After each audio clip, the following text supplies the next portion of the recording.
तर रामराम मंडळी.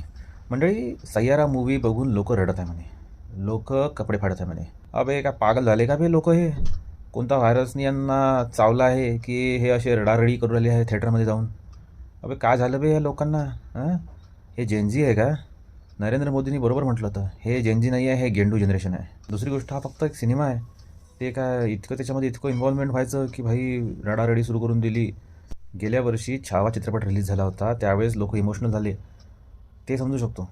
कारण की आपले छत्रपती संभाजी महाराज यांना ज्या तऱ्हेने त्यांनी वेदना दिल्या, त्या वेदना आपण समजू शकतो. पण इथे असं काय झालं यार की तुम्ही इतके जोरजोरात रडू राहिले यार?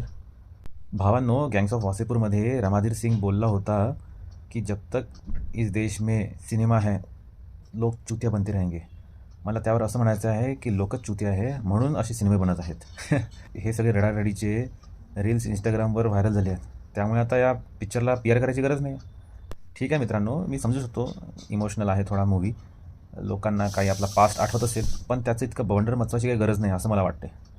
मला तर वाटते ही मूवी बघून यांचे पैसे वेस्ट झाले आहे, त्यामुळे यांना रडू कोसळते असं मला वाटते. ठीक आहे मित्रांनो, तसा ठीकठाक मूवी आहे, असं काही नाही आहे. त्यांना इमोशनल मूवी आवडतात, रोमॅन्टिक मूवी आवडतात, म्युझिकल मूवी आवडतात, त्यांच्यासाठी हा मूवी आहे. प्रत्येकाला कॉमेडी किंवा ॲक्शन चित्रपट आवडलेच पाहिजे असं नाही माझ्यासारखे.